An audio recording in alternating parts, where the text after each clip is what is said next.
ออกค่ะเมื่อสุขะเมื่อในเขาก็ได้มารีวิวนี่ไพ่เสียงเหลียดกันเนาะไพ่เสียงเหลียดเขาเขาเลยห่างเห็นไว้ก็ว่าเมื่อในไพ่ผ่าก็สมอดอะไรนี่ครับไพ่ผ่ามากมันไพ่ผ่าหมด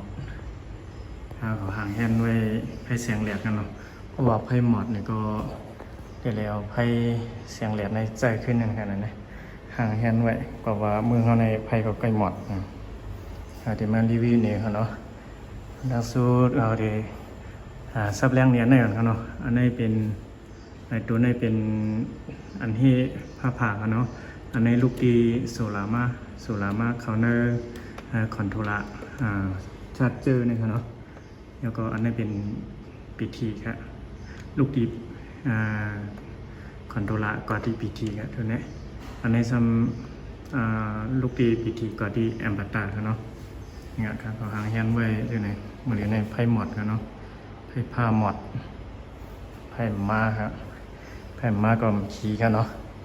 ไพ่ม้าไหนก็เขาก็เอาไพ่เสียงเหลียดเตี้ยนไหลกันเนาะเนี่ยครับเขาหางแฮนไว้เลี้ยงอีกกันกันเนื้อเนี่ยปบไพ่ม้าเนี่ยดีเลี้ยงกันเนื้อในไพ่หมดไว้กันเนาะ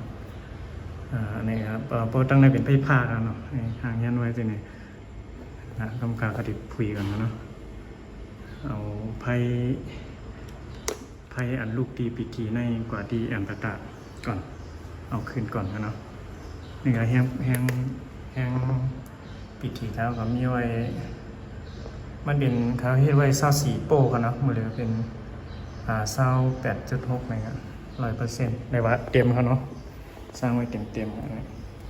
อันในปาก20แอมกันเนาะซาวแอมอันเป็นแบบลิเธียมเนาะ NMC เอามาหางเฮียนเอาคุยกันนะหาง NMC 7 ลูกเนี่ยมาเฮียนเป็น24โปรเนาะก็เอาเบรกเกอร์ขึ้นเอากันเนาะแล้วก็อันนั้นมาผุยแอมบัตตาแค่นั้นนี่แอมบัตตาเป็นของ TPE นะ2เฮงวัตต์2เฮงวัตต์ในมันก็ติดเปี้ยอะไรเจมโม่ของเขาพักเครื่องซักผ้าตู้เย็นจุกนี่ครับนะผมเจอตู้เจแข็งนะผมเจอที่นั่นนะเป็นตู้เย็นจุกนี่เปี้ยอะไรเงี้ยแล้วก็อันหมดตาจันนำจะในเปี้ยอะไรหมดฮะอยู่มันตั้งหึงแหลมหึงได้มันก็อยู่ที่ปีเที่ยวครับเนาะเพราะปีเที่ยวน้ำมันก็เจออะไรหึงอ่ะอันนั้นแต่ก็เปี้ยอะไรดีอยู่ครับอย่างเนาะผุยแอมปะตาเราไพ่ดีเขียวๆนี่ครับบอกว่าเดี๋ยวเจอไพ่เนี่ยเขาเน่ามาทั้งนั้นเนาะพอในปีกไว้นะเปิดหายทรายเป็น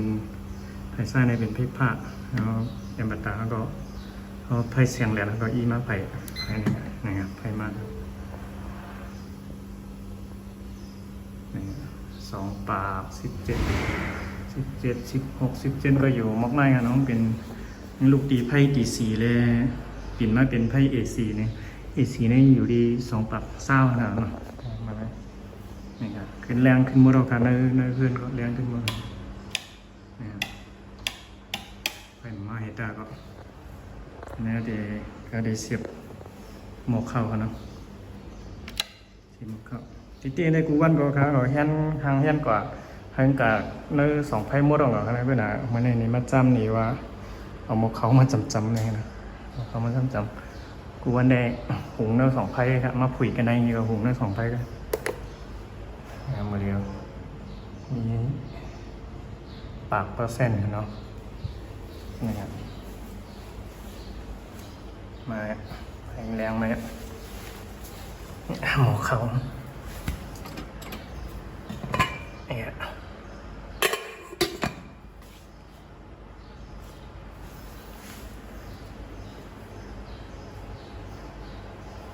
เต็มทีวีดูเย็นเปย์หมดค่ะเนาะเครื่องซักโค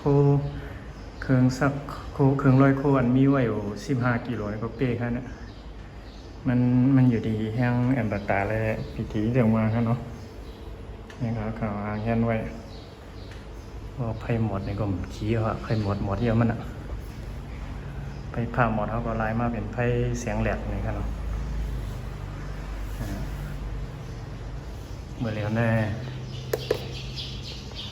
ตึกมีอยู่ปากเปอร์เซ็นต์นะครับเนาะชอบครับอันสร้างมือเดียวได้ก็เหลียดก็มีอยู่ครับเนาะโฮมครับเหลียดก็มีพาวุธให้ก่อนนะมันเนี่ย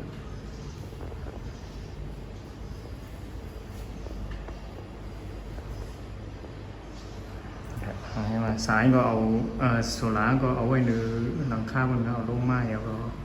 เอามาเข้าดีคอนโทรลชัดเจนตัวนี้แล้วก็เอาเก็บไว้ในปิธิลูกในครับปากปลายซาวแอมแบบนี้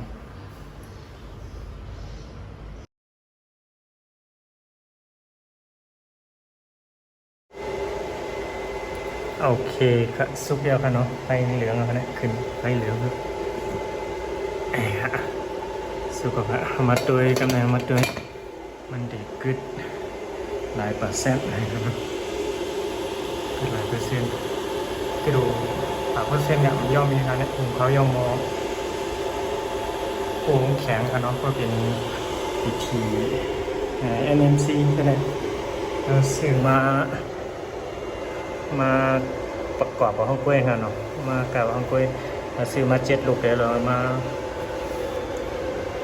าเฮียนเอาห้องกล้วยทั้งเป็นลูกเลี้ยงแน่เลยโค้งแข็งกันนะโค้งเป็นแข็งรายละเอียดง่ายอย่างนี้ซาวแบบอันนี้เสียงพัดลมกันนะเพราะว่าอินเวอร์เตอร์ตัวนี้เพราะว่าไม้เอาในก็มันพัดลมก็ดีดูดเอาไม้ออกนะครับเนาะเสียงเด่นหลังอินเลย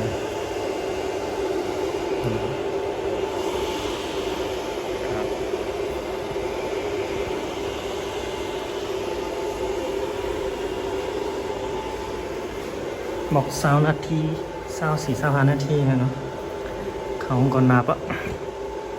นี่ครับโอ้โหพักเลยครับเนี่ยพอพอสนใจไปเสียงแหลดที่นี่ก็กับสืบมาอะไรกันเนาะเราแต่รัดนี่บันลายมันนั้นก็รัดนี่ตีซื่อตียังมันใครเฮียนเอาห้องกล้วยก็อะไรกันนะทำนั้นใครกับเฮียนบันดีเฮือนเนี่ยก็อะไรเงี้ยลูกอันนี้ครับไพ่อันนี้ปีกขี่เนี่ยเขามาทั้งในกันเนาะเขามาลำแรงเขามาทั้งในไพ่ดีสีนะไพ่ดีสีเขามาทั้งในมาแหลกละมาเล็กดีไฟให้มันเปลี่ยนไพ่เอสีเนี่ยออกกันเนี่ยออกจูเนื้อแทงอันนี้ครับเนาะเนื้อโคลกเนื้อเพื่อนทั้งหมดนะครับนี่ครับเพราะว่าไพ่มากขึ้นเนี่ยก็ตีหน้ามั่งในนั้นก็ไพ่มาหรือไม่ก็เขาก็เจอไพ่เหลียดทั้งวันก็อะไรกันนะเพราะเป็นเอาว่าบ่มจะเข้าผลกันเนาะเพราะสุราเขาก่อนนำเข้าผลก่อนใจมีเหลียดออกในได้ตาหน้าขึ้น1 หลังได้เจออะไรหลงครับม่อนกินไพ่ผ้าก็ใครว่าเจ้านั้นก็อะไรกันนะก็หนามันก็เขาก็ตีอะไรลงตื้นน้ำอินกันเนาะเต็มปีกขี่มันเต็ม